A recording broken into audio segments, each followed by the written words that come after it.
3 questions cruciales à se poser avant de vouloir récupérer son ex.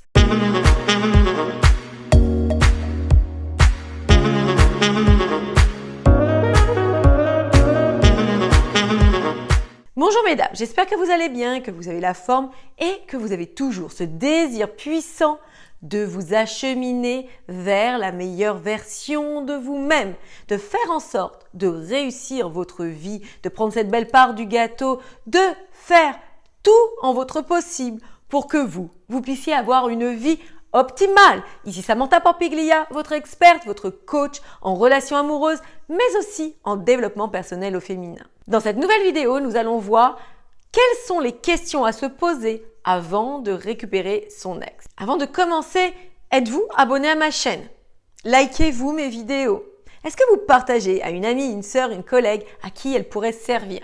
Mesdames, tout ce contenu gratuit est destiné à vous impacter, est destiné à vous faire comprendre de nouvelles notions.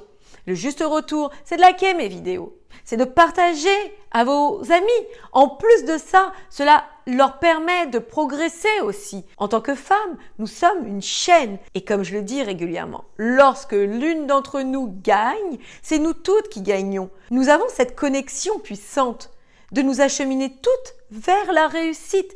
Et en soi, c'est un droit divin. Donc mesdames, assurez-vous de liker, partager et surtout de vous abonner pour ne rien manquer. Donc, quelles sont les 3 questions que vous devriez vous poser si vous voulez remettre le couvert avec votre ex? Premièrement, est-ce véritablement l'amour de ma vie?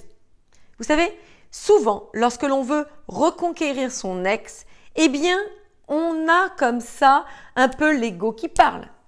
On a aussi le fait d'avoir subi un échec. On a plein de pensées négatives qui nous font tendre vers le bas parce qu'on va culpabiliser. Parce qu'on va se laminer, on va se dire c'est ta faute, t'as pas réussi ta relation. Et puis en plus, dans ce genre de situation, on se met plus bas que terre, on se sent nul, on se sent pas valable, pas capable, on a la sensation de ne pas être louable puisqu'en soi, cela a été un échec. Comme je vous l'apprends régulièrement, rien n'est fait pour rien. Ce que vous vivez dans votre propre vie est destiné à vous faire grandir. Bien évidemment, si l'on ne comprend pas le message, on va pouvoir recommencer encore et encore des situations avec des partenaires différents, avec des contextes différents, mais qui en soi donneront le même résultat. Donc, ma question pour vous, est-ce que vous voulez reconquérir votre ex parce que voilà, c'est un peu un challenge, vous n'avez pas envie de rester sur un échec, vous voulez lui démontrer que vous êtes la femme de sa vie, etc., etc. Peut-être aussi, ça peut être à travers de la dépendance affective. Bref, pas pour les bonnes raisons. Donc, ce premier point, c'est pour vous amener à réfléchir sur ça.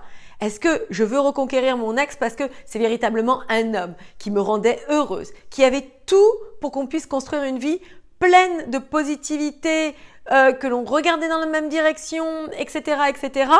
Et la relation a périclité parce que je n'étais pas consciente de ma chance, parce que justement, je n'ai pas mis toutes les chances de mon côté pour que ça réussisse, parce qu'en soi, j'avais pas les clés en moi pour donner une nouvelle impulsion à ma relation quand elle a commencé à s'effriter. Ça, ce sont les bonnes questions à se poser. Deuxième point, est-ce que j'ai compris la rupture? Comme je vous l'ai dit dans le premier point, rien n'est fait pour rien. Tout doit nous amener à comprendre vers quelle direction nous devons aller. J'aime bien prendre cette analogie du curseur, de bouger le curseur dans sa vie. Parce que vous comprenez que si vous parlez d'une certaine façon, si vous agissez d'une certaine façon, si vous faites quelque chose, ça a des répercussions. Si simplement vous modulez vos actions, vous changez vos mots, vous changez votre état d'être, ça aura une autre répercussion. Et c'est ça le curseur. Et dans tous mes apprentissages, que ce soit dans mon contenu gratuit ou dans mes formations, dans mes programmes, dans mes enseignements, je vous apprends toujours que suivant le curseur de la manière dont il bouge, nous avons des répercussions différentes. Donc mesdames, il est d'une extrême importance de savoir quel était le message derrière tout ça. Donc dans cette question, c'est de savoir, est-ce que j'ai compris le message? Est-ce que j'ai compris pourquoi j'en suis arrivée là? Et à partir de ce moment-là, nous pouvons édifier une nouvelle solution.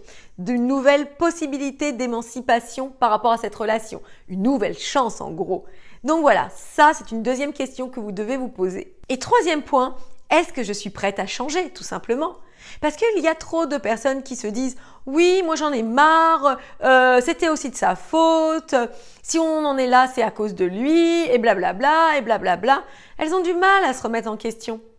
Et on ne peut pas évoluer si on ne sait pas s'arrêter, se dire « Ok, j'ai peut-être fait des erreurs, et ça ce n'est pas grave, tout le monde en fait, ce n'est pas un échec en soi. » Mais à partir de ce moment-là, se dire « Maintenant, qu'est-ce que je fais ? Pour solutionner cet état de fait, qu'est-ce que je mets en place à présent pour réussir à dépasser tout ça et regagner le cœur de mon ex? » Donc voilà, mesdames, des questions qui sont pertinentes et qui vont vous amener à votre réussite. Je vous embrasse, je vous adore. N'oubliez jamais que vous méritez le meilleur. Vous êtes des femmes formidables. Et je vous dis donc à très très vite pour la suite de nos aventures.